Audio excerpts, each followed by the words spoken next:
boa noite a todos, sejam todos bem-vindos e vocês também que nos assistem pelas redes sociais. Nosso centro espírita irmã Chico.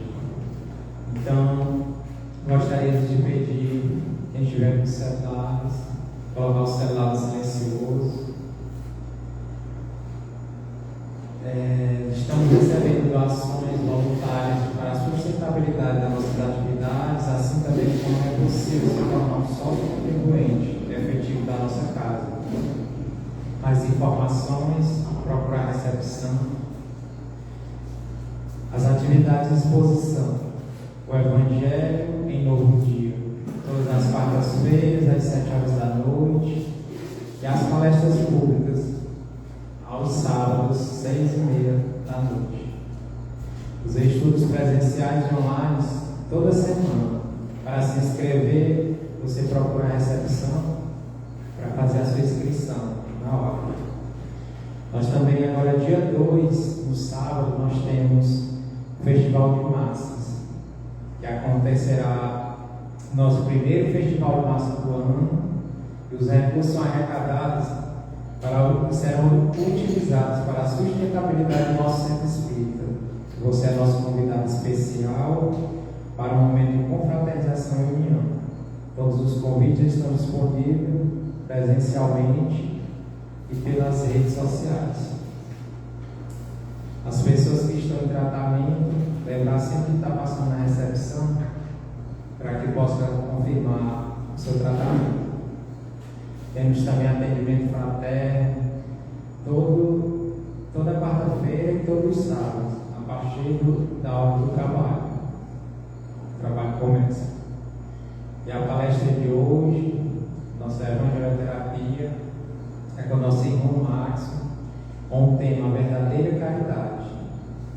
Nós vamos fazer aqui uma leitura do livro Minuto de Sabedoria de Torres Pastoril. Número 136. Derrame raios de sol de alegria em torno de si. Desta maneira, formará um círculo de pessoas que sentirão prazer de estar ao seu lado. Quando algum amigo seu estiver triste, sabe que encontrará alegria em você. Derrame sua luz sobre todos os que rodeiam, porque a alegria é obra divina.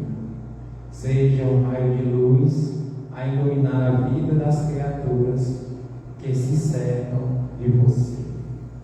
Então, após essa mensagem, que assim sentir à vontade, vamos fechar nossos olhos, vamos agradecer ao Mestre Jesus e a todos os espíritos amigos que aqui já estão.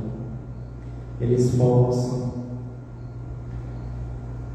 fazer com que nós possamos mentalizar e guardar em nossa mente todo esse Evangelho, para que a gente possa colocar em prática e auxiliar todos aqueles irmãos aos quais encontramos com suas necessidades. Mestre Jesus, ilumina o nosso irmão Márcio, que irá proferir o Evangelho de hoje, que suas palavras possam servir de medicamento, não só para o corpo, mas também para o espírito, e para todos aqueles irmãos desencarnados que aqui se encontram. Mestre Jesus, nos ilumine, nos proteja, nos guarde, hoje e sempre. Assim seja, graças a Deus.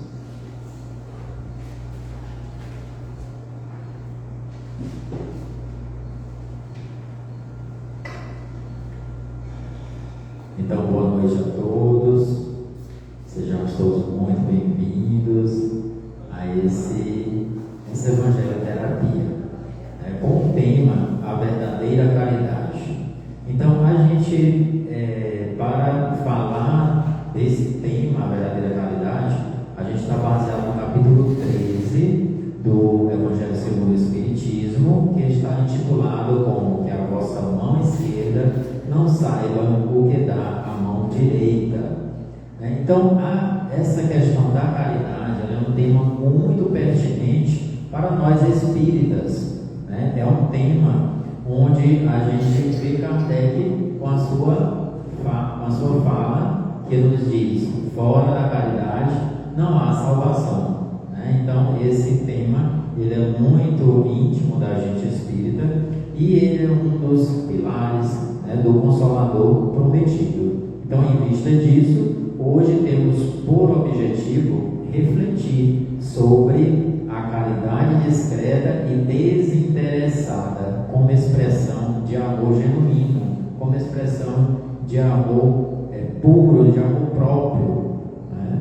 E como pergunta norteadora, a gente pode ficar em nossas mentes o seguinte: por que a caridade deve ser feita sem alarde e sem esperar reconhecimento? Ou seja, por que eu tenho que fazer caridade e eu não devo, né? Não é que eu não posso, mas eu não devo sair falando para todo mundo a boa ação que eu fiz, né? Por que eu tenho que não devo esperar um agradecimento, um reconhecimento, né? Por que a gente deve fazer de forma tranquila, conscienciosa, só com você mesmo, né, e Deus, e não precisar todo mundo estar sabendo o que você fez? É isso que a gente vai ver aqui durante esse compartilhamento sobre a verdadeira caridade. Então a gente começa, para ter uma base, comentando o que Jesus nos falou, claro, né? A nossa referência, nosso poder de guia é Jesus. Então Jesus nos diz o seguinte: ele fala sobre essa caridade despretensiosa e discreta, quando lá em Mateus 6:1-4 diz: tende cuidado em não praticar as boas obras diante dos homens para serem vistas. Então a gente tem que ter esse cuidado, né? Se eu vou fazer uma boa ação, eu vou fazer uma doação de cesta, eu vou fazer uma doação de roupa, eu vou ajudar um animal de rua, né? Eu vou dar algum alimento para quem está precisando, para que eu não faça isso na intenção de os outros verem. Por quê? Porque Deus ele observa não a ação em si, mas a nossa intenção. Qual é a intenção que eu estou tendo? É de ser visto pelo irmão? É de ser reconhecido pelo que eu fiz? É de ser aplaudido? Né? Eu quero receber a recompensa, é de Deus ou é dos homens? Então Deus sabe a nossa intenção, né? Então sabemos que somos espíritos imperfeitos, temos muitas falhas. Não é vergonhoso a gente reconhecer que a gente ainda tem essas nossas fraquezas, mas o interessante é que a gente possa refletir sobre isso. Será que essa caridade que eu estou fazendo realmente é porque eu quero ajudar o irmão? Será que eu estou só interessado em receber um muito obrigado, né? Um agradecimento dele, que as pessoas vejam que eu sou uma pessoa boa? A partir do momento que eu começo a identificar isso em mim, e que eu entendo que isso não é bom para a ação de bondade que eu estou fazendo, como a gente vai ver aqui, porque ela perde o seu mérito, então eu já começo aí mudando o meu pensamento. Então é por isso que a gente hoje está discutindo aqui essa questão da verdadeira caridade, para que a gente não fique fazendo as coisas, fazendo essa boa ação na intenção material. Então, quando Cristo diz: tende cuidado em não praticar essas obras diante dos homens para serem vistas, ele continua: quando deres esmola, não saiba a vossa mão esquerda o que faz a vossa mão direita, e vosso Pai vos recompensará. Essa questão da mão direita, da mão esquerda, né? À época, os judeus, eles tinham um costume, não era nem um costume, né? Eles tinham, vamos falar de ser um costume, eles identificavam a mão direita como aquele símbolo de trabalho, de força, de ação, né? De agir. E a sua mão esquerda, ela tinha um significado de como é que eu posso dizer?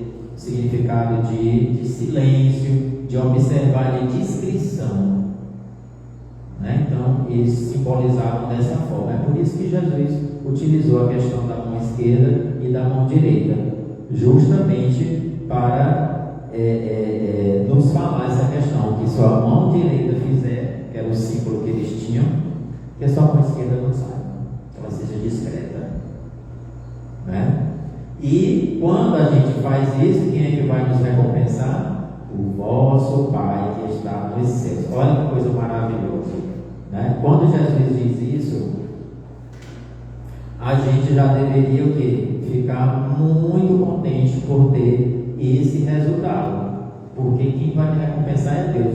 Mas por que eu quero tanto que os homens me reconheçam o que eu estou fazendo, e por que eu não quero Deus?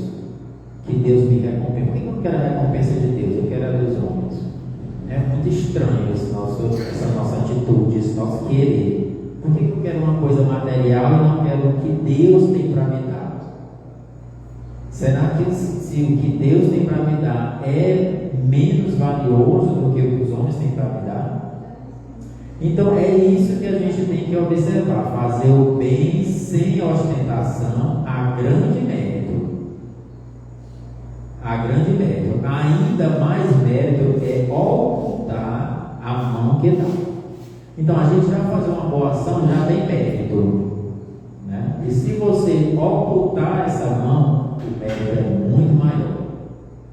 O mérito é muito maior. Constitui grande superioridade moral. Porque você está fazendo não por reconhecimento material, reconhecimento dos homens. Você está fazendo porque você quer realmente ajudar a pessoa que está precisando. A pessoa está com uma necessidade, seja física, seja material, seja de dinheiro, seja de comida, seja de uma fala, seja de um ouvido, uma escuta, seja de uma palavra amiga, seja do que for, mas você está fazendo só na intenção de ajudar a pessoa, despretensiosamente, sem interesse algum. Então isso constitui o quê? Uma superioridade moral. Isso ilustra de forma sucinta o nosso único objetivo na Terra e a sua consequência. Nosso único objetivo na Terra, segundo Emmanuel, é fazer o bem. Quando a gente está lá no plano espiritual, antes de reencarnar, o nosso único objetivo, a nossa meta, o nosso planejamento reencarnatório é fazer o bem. É fazer o bem. Não é a gente ter o carro do ano, não é a gente ter a melhor casa da rua, não é a gente ter o guarda-roupa cheio de roupa, não é a gente ter o melhor emprego, não é ter o melhor salário, né? Quer dizer então que eu não posso ir atrás dessas coisas? Pode, desde que não atrapalhe a sua vida espiritual, a nossa vida espiritual. Porque a gente tem que fazer o que Cristo falou: buscar primeiro o reino de Deus, e tudo mais lhe será acrescentado. Aí o que a gente faz? A gente faz ao contrário, a gente procura as outras coisas, se sobrar tempo, aí a gente vai atrás de Deus, né? A gente é assim, maravilhoso, né? O Cristo manda a gente fazer uma coisa, a gente faz o contrário, né? Assim, bizarras as nossas decisões, né? São coisas que a gente não entende porque que a gente toma essa decisão. Como é que Cristo é o nosso guia e modelo?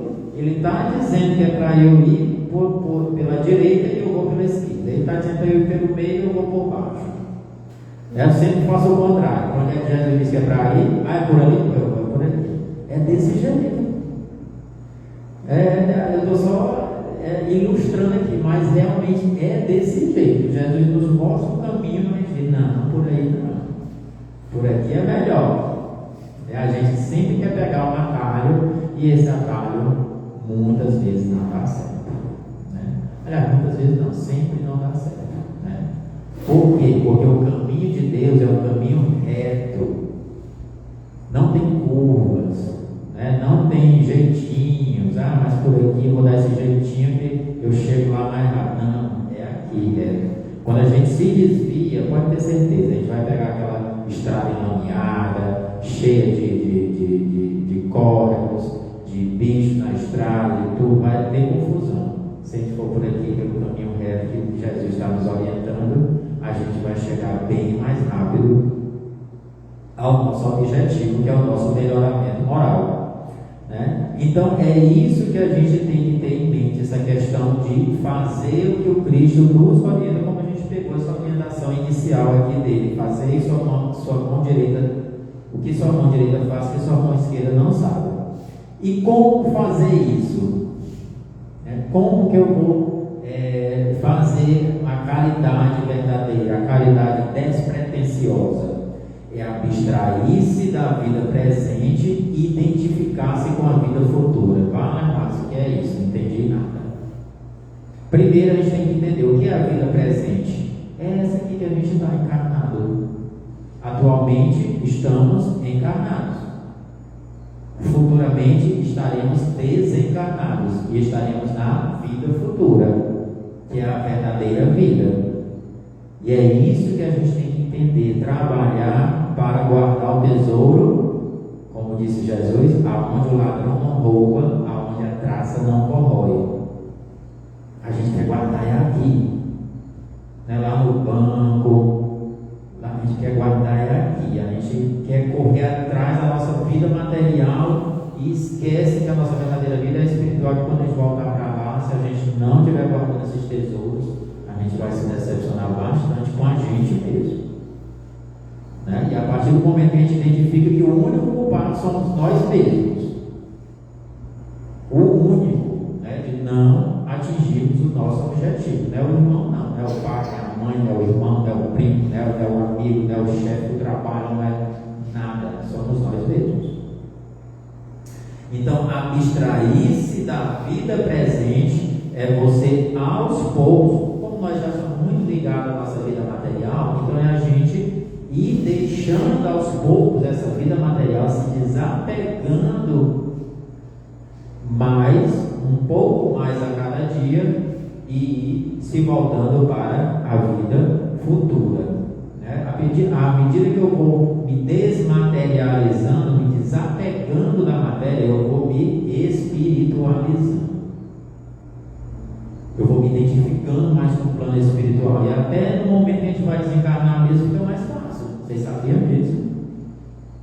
No momento da desencarnação, né, nosso corpo, nosso espírito, ele se desprende do corpo. Se eu sou muito apegado à matéria, né, eu sou apaixonado pelo meu corpo, aquela estética, aquela coisa, né, eu gosto muito da minha família, a minha família. E é meu filho, é meu pai, é minha mãe, eu sou muito apegado à minha casa, tá? Eu gosto demais da minha casa, é a minha geladeira, ninguém pode tocar, só eu que posso, né? O meu carro, só eu que posso entrar nele, não entre com os pés sujos, e por aí vai, né? São vários exemplos que a gente for falar aqui, que a gente valoriza mais a matéria do que os nossos irmãos. Às vezes a gente o quê? Deixa até de fazer uma ajuda, um exemplo grotesco, né? Às vezes uma pessoa precisa de uma carona no carro dela, a pessoa nem dá para sujar o carro, né? Às vezes tem tanto irmão precisando de roupa, nosso guarda-roupa está cheio de roupa, e a gente, não, mas meu Deus, esses 200 sapatos dá pouco ainda, não dá não. O ano tem 365 dias, eu só tenho 200 sapatos. Então é assim, esses apegos, né, isso que nos liga à matéria, é isso que a gente deve fazer, a gente deve se desapegar da matéria. Como é que fica fácil a gente se desapegar da matéria? Entender que a nossa vida não é essa. É entender, colocar na nossa cabeça que a nossa verdadeira vida é a do plano espiritual.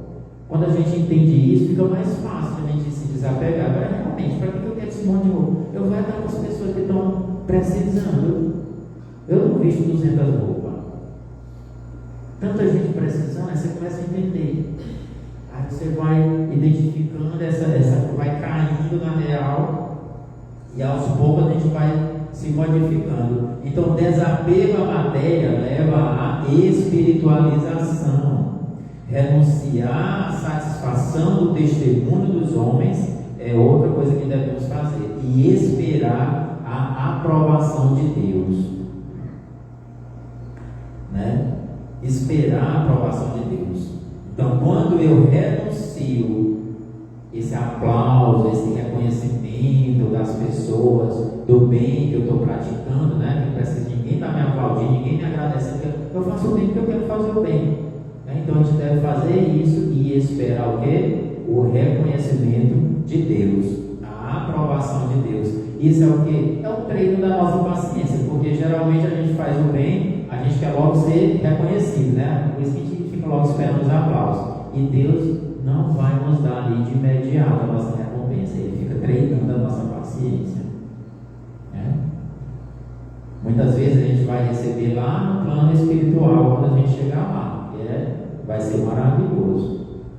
Mas também o próprio Cristo falou: mas você que faz o bem receberá ainda aqui na terra 100 vezes mais do bem que você praticou. É o Cristo que está dizendo, não sou eu não. Né? Então a gente recebe lá no plano espiritual e aqui a gente já recebe. Se aqui a gente recebe 100 vezes mais, imagina quando chegar no plano espiritual. Tem uns relatos lá no livro da codificação, o céu e o inferno, que ele fala, tem um relato de um espírito que fala, que ele diz: meu Deus, eu fiz tão pouco na terra, e eu cheguei aqui, eu encontrei tanta coisa maravilhosa. Deus é muito bondoso, porque eu não fiz nada para merecer tanta maravilha. Né? Então é assim, Deus é Pai. Ele só quer que a gente faça um pouquinho.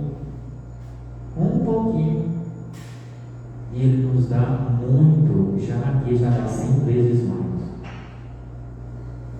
Então Jesus nos fala que receberemos 100 vezes mais ainda aqui na terra. E ao fazermos o bem, temos a proteção da providência por meio de nossos benfeitores espirituais. A gente já fez uma palestra aqui que a gente falou sobre isso.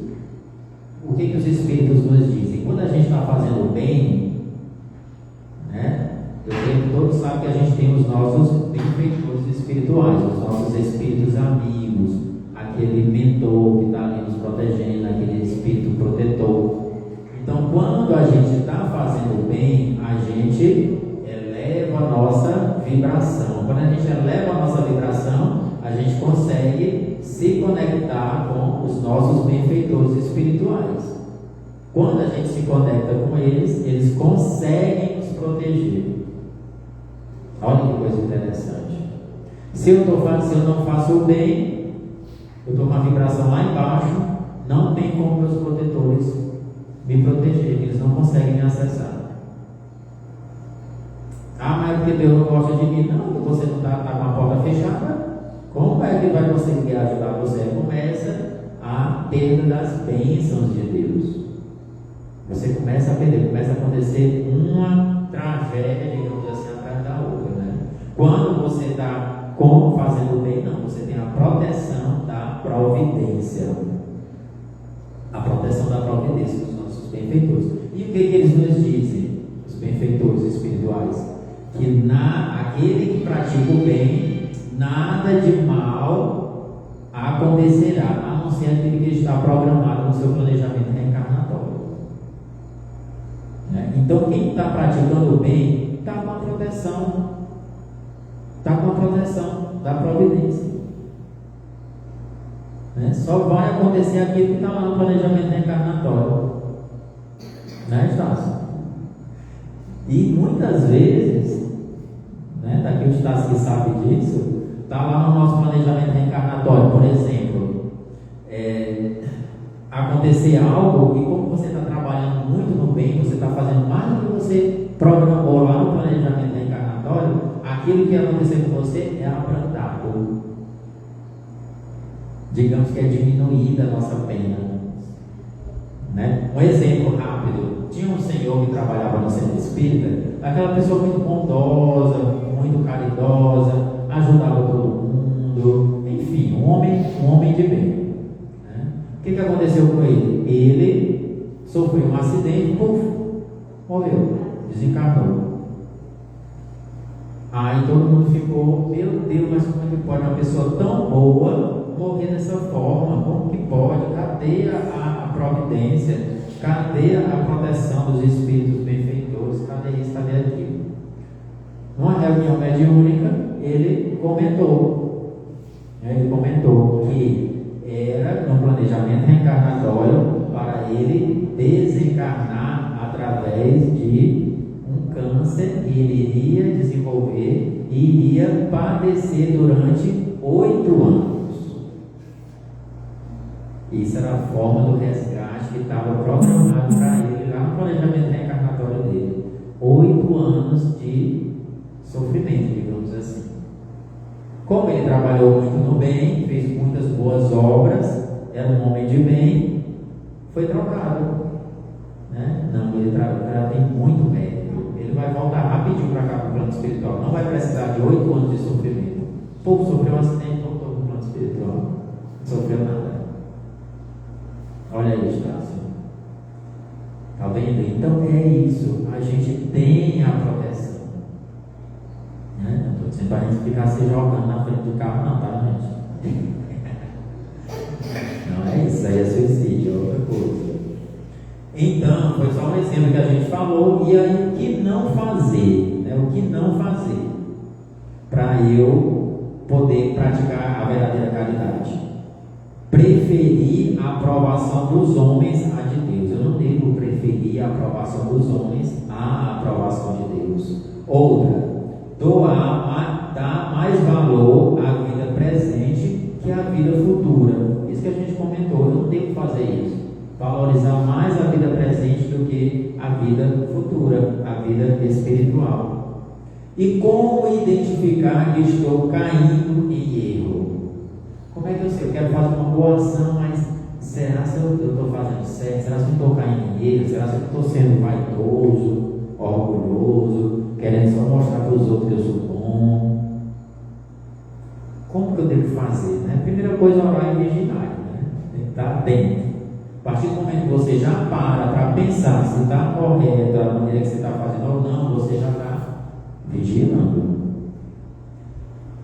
Aí o que você vai, como você vai identificar? Você tem que identificar se você está doando na esperança de que o que recebe irá bradar o benefício recebido, né?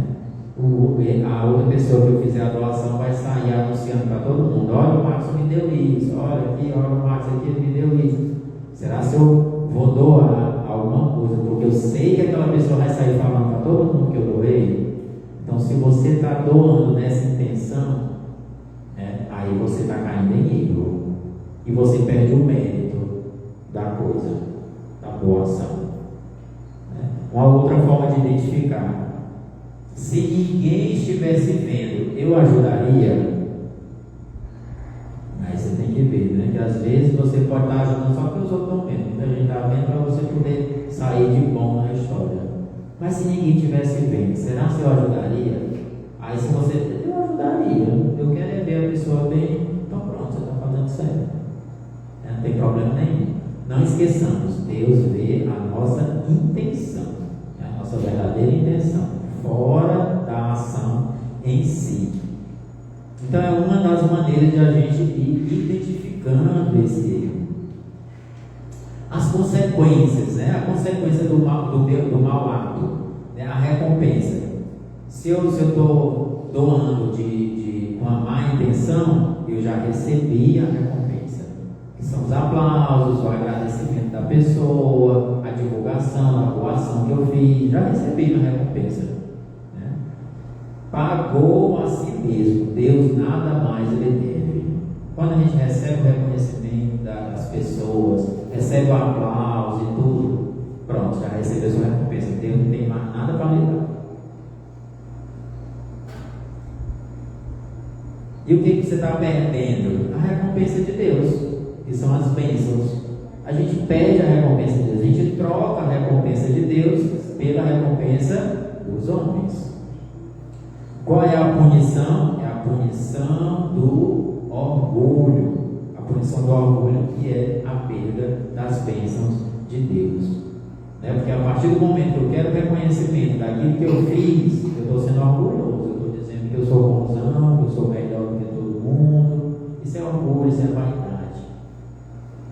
Aí nós vamos distinguir a modéstia real da falsa modéstia. A modéstia real, ela é a Modéstia é você fazer o bem de forma discreta. E a falsa modéstia é a simulação da modéstia, né? Você está simulando que é modesto, mas na verdade você quer que as pessoas estejam bem. Você está querendo ocultar, mas dá uma olhadinha para ver se não tem ninguém olhando, deixa uma pontinha de fora, para alguém identificar que você está fazendo bem. Então ocultam a mão, mas deixam um pedacinho aparecer, olhando para verificar se alguém não terá visto ocultar. Esses também já receberam a recompensa. Aí vem a outra situação, né? O que faz pesar os seus benefícios sobre aquele que os recebe? Tem aquela pessoa que vai doar algo para alguém. Geralmente a gente gosta de fazer isso com os nossos familiares, né? A gente fica escrachando o outro, né? Olha, tu não faz nada, tu fica aí o dia todo sem fazer nada, eu trabalhando, ainda tenho que te dar dinheiro para tu fazer isso, tu é um preguiçoso, tu é não sei o que, eu vou de trabalhar e eu que tenho. Você acaba com a outra pessoa, né? Aí isso aqui é o que? É aquele que faz pesar os seus benefícios sobre o que o recebe. Você está humilhando a outra pessoa na sua fraqueza. Ah, mas o outro não merece? Será? Se o outro merece essa humilhação toda, se você não quer doar, não doe. Mas precisar ficar humilhando a outra pessoa, não tem necessidade. Nem mesmo a recompensa terrestre essa pessoa vai receber, porque a outra pessoa não vai nem conseguir agradecer, não vai nem conseguir dizer um muito obrigado. Então nem isso a pessoa que está humilhando o outro vai receber. Se vê privado da grata satisfação de ouvir bem dizer do nome. Nem isso ele vai dizer, oh, muito obrigado, meu irmão, Deus me abençoe, Elise. Nem isso ele vai receber. Esse é o primeiro castigo do seu orgulho.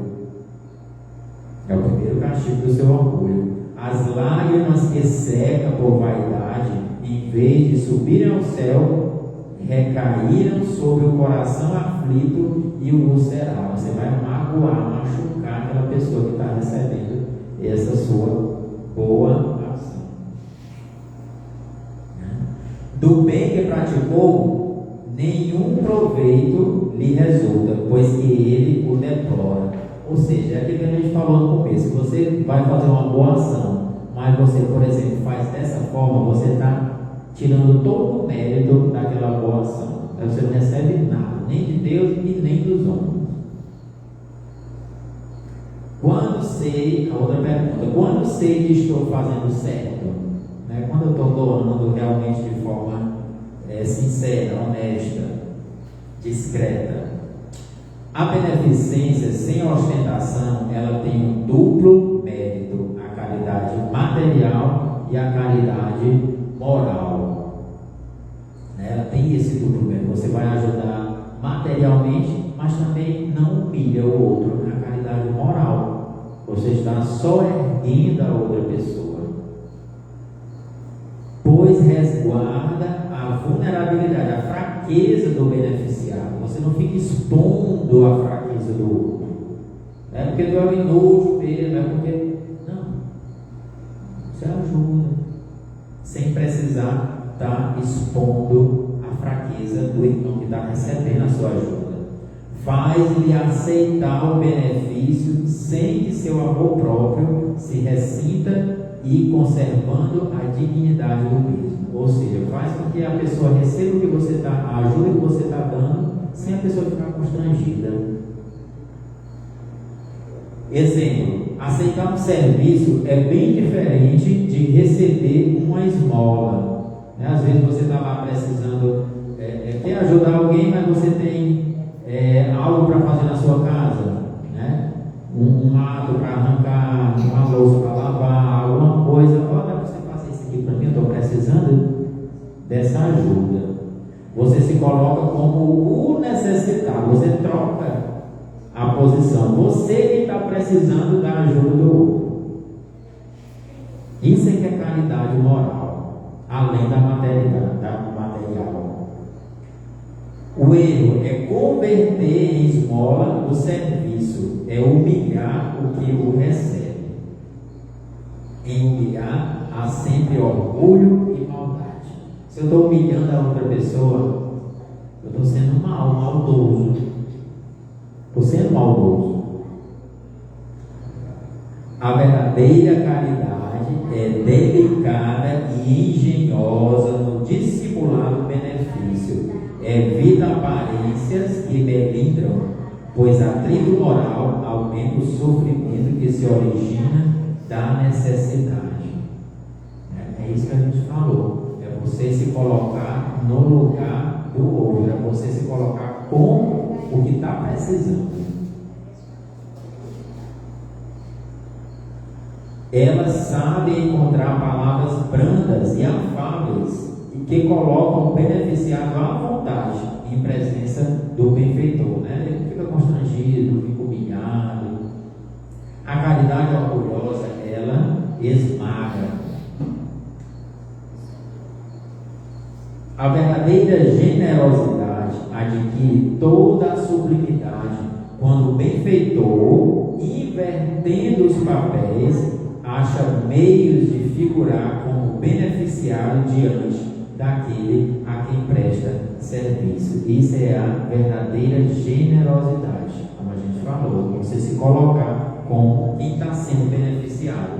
Eis o que significam as palavras do Cristo: não saiba a mão esquerda o que dá à direita. É quando você se coloca no lugar de beneficiado em vez daquele que está auxiliando. Então, meus irmãos, a verdadeira caridade é silenciosa e sem ostentação. Que a nossa bondade seja um segredo entre o nosso coração e o próximo, pois o bem feito em silêncio é o que mais alto ecoa no céu. Muito obrigado.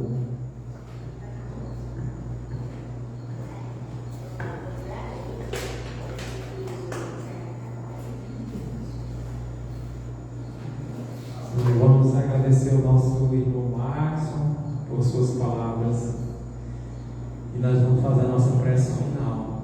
Aí vamos agradecer também as pessoas que estão nos assistindo pelas redes sociais. Nós vamos colocar daqui a pouco o passe virtual do Instagram.